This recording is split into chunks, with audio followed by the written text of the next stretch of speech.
semua keimanan orang manusia, Adam dan keturunannya, tanpa kecuali. Ya, semuanya akan disesatkan.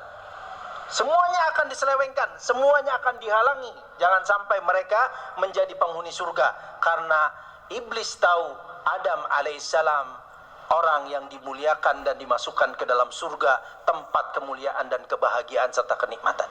Kalau itu terjadi, iblis berarti telah gagal dalam mempertahankan kesombongan dan keangkuhannya.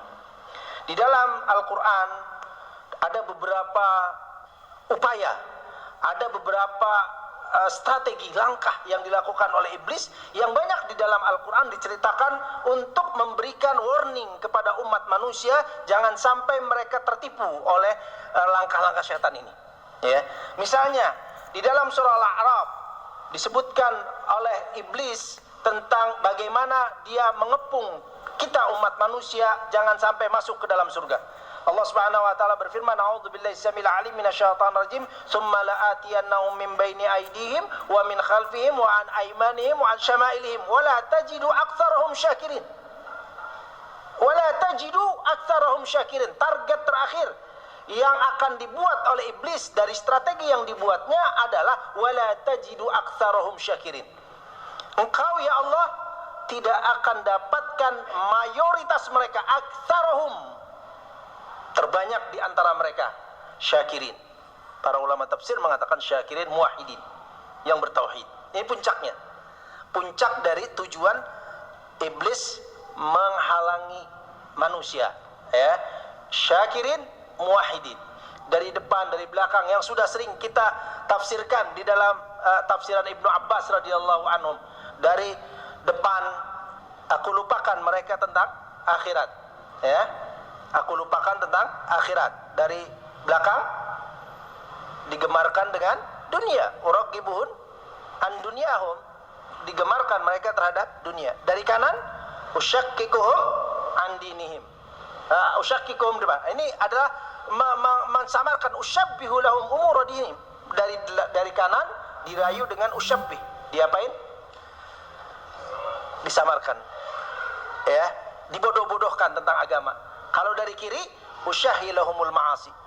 Maksiat disukai oleh kita. 4. Cuma 1 kata para ulama yang tidak bisa dihalangi oleh iblis. Dari mana?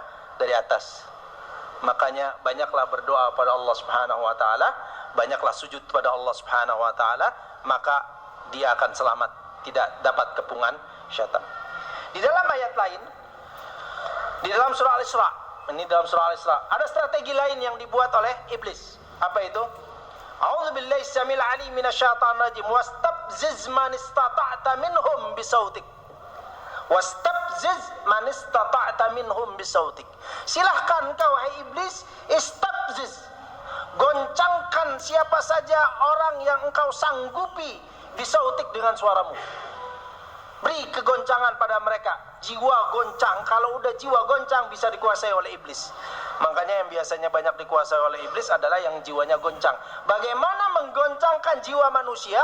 Bisautik, dengan suara iblis. Para ulama mentafsirkannya, suara iblis itu ada berbagai ragam. Yang pertama ada yang mengatakan suara iblis itu al-ghina, musik. Kalau orang sudah main dunia musik pasti goncang jiwanya. Ketika goncang mudah dikuasai oleh syaitan, ya. Makanya bisa dilihat di zaman ini orang yang sudah senang musik pada akhirnya hidupnya khayal. Ketika khayal dia tidak temukan, akhirnya narkoba. Paling banyak itu. Kalau dulu khamar, ya. Dulu orang senang khamar, minum. Mungkin sekarang khamar sudah mulai rendah. Khamar itu sudah mulai rendah karena banyaknya khamar oplosan. Jadi udah rendah nilai khamar hanya untuk orang-orang miskin, gitu ya. Penyakit miskin adalah khamar, tapi penyakit para orang-orang yang terkenal narkoba. Karena dunia khayal dikuasai oleh iblis. Ini yang pertama. Jadi ini pintu masuk untuk menggoncangkan umat manusia, yaitu pintu musik al-ghina. Yang kedua, para ulama mengatakan kullu da'in ila maksiat.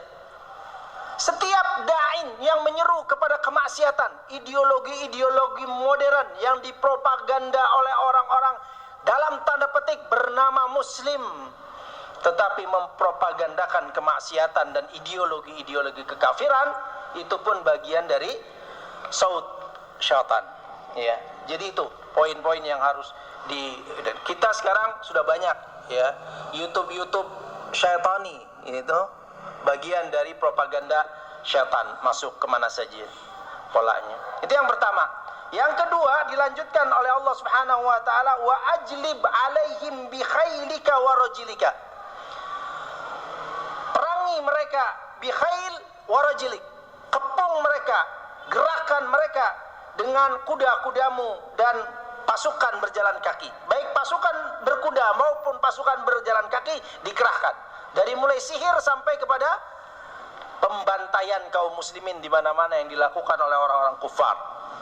Itu digerakkan, gitu ya. Makanya Ibnu Qayyim al-Jauziyah rahimahullah mengatakan bahwa ada 6 teori yang digunakan oleh iblis untuk menjerumuskan umat manusia. Yang pertama kesyirikan, lalu bid'ah, terus kabair, lalu mengerjakan yang kurang afdal dibandingkan yang lebih afdal, gitu ya.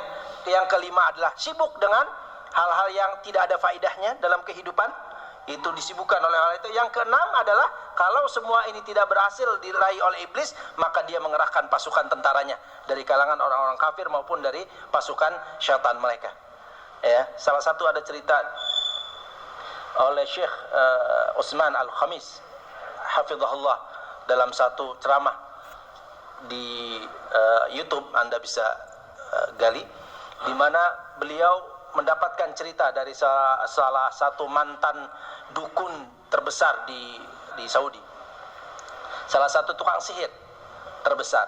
Suatu hari tukang sihir ini dimintakan sarannya untuk menyihir seorang yang tidak disukainya, yaitu seorang wanita, ya, seorang wanita sepuh di suatu daerah yang tidak disukainya, minta disihir. Maka sang penyihir ini mempunyai beberapa pasukan setannya, iblisnya, yang bisa diperintahkan untuk melakukan sihirnya kepada orang tersebut. Maka yang dipanggil yang pertama kali adalah yang paling rendah, mungkin kopral kalau bahasa ininya. Sang kopral dipanggil, kopral lakukan sihir kepada si fulanah. Fulanah datang, dia ke tempat itu, ternyata dia pulang kembali kepada tukang sihir itu dengan mengadu, wahai tuan, saya tak mampu melakukan sihir kepada si fulanah. Waduh, nggak mampu. Sudah, panggil yang kedua, sersan, sini, kopral udah nggak mampu, kerjakan sihir si fulanah di tempat anu. Pergilah si sersan untuk melakukan sihirnya. Pulang lagi, ngeluh dan ngadu, maaf tuan, saya tidak mampu untuk melakukannya. Waduh, sersan pun tidak mampu. Letnan panggil, ayo letnan, sini, ya, lakukan sihir sampai ke jenderalnya. Terakhir jenderal, ini yang paling tertinggi, nggak ada lagi setelah ini. Jenderal, semuanya nggak ada yang bisa lakukan. Sekarang kamu satu-satunya harapan dariku. Silahkan engkau sihir dia. Kalau engkau tak mampu juga akan aku hukum kau. Datang sang jenderal mengeluh yang sama. Maaf, saya tak mampu melakukannya. Ada apa ini? Kenapa semuanya nggak mampu? Maka sang dukun sihir, tukang sihir ini datang pura-pura sebagai orang yang bertamu dan ingin tahu apa sih sebenarnya rahasia sang pemilik rumah ini sehingga tidak bisa disihir. Bayangkan oleh kita.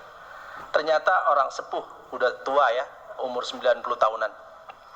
Sang ibu ini ditanya-tanya tentang apa sih kebiasaan sang ibu di rumahnya dan lain sebagainya, supaya sang tukang sihir ini tahu strategi apa yang hendak dikerahkan.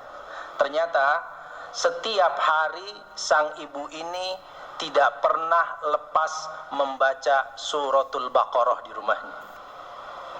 Suratul Baqarah. Tukang sihir ini kaget. La ilaha illallah. Dia sadar setelah itu tentang keberbahayaan sihir yang dia lakukan dan dia bertobat pada Allah. Cerita itulah yang disampaikan oleh tukang sihir tobat ini, bahwa Al-Baqarah benar-benar yang disabdakan oleh Rasulullah SAW akan menahan dari. Jadi pasukan semuanya akan dikerahkan oleh iblis untuk menghancurkan umat manusia, dari mulai sihir sampai kepada yang lebih rendah dari itu, ya, yaitu pasukan-pasukan berkuda untuk membantai kaum muslimin.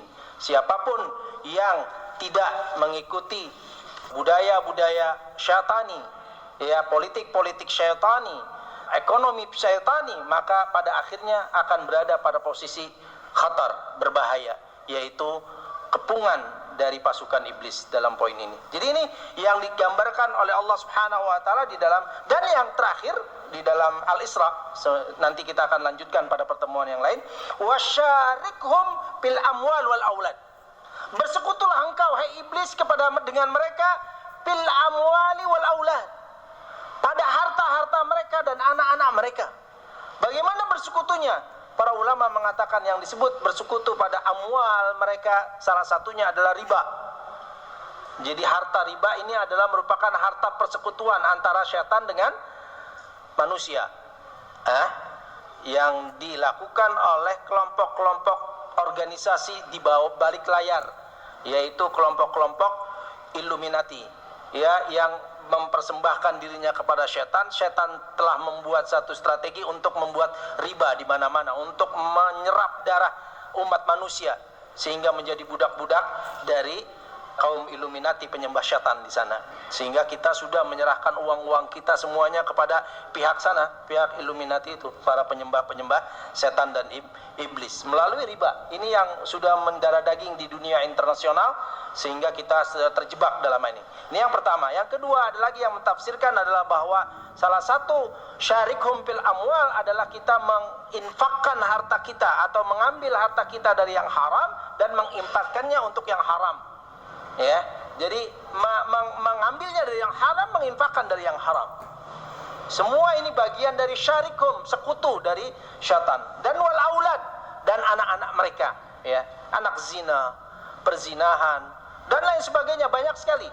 Ini yang disebut wasyarikhum fil aulad, bersekutunya syaitan dengan anak-anak manusia. Untuk itu ini semua dituangkan dalam syariatullah azza wa jalla, dituangkan dalam peraturan-peraturan ahkam syar'iyyah, hukum-hukum syariah, dijelaskan secara detail oleh al-fiqhil islami, fikih Islam, agar manusia tertuntun dan selamat. Sungguh bahagia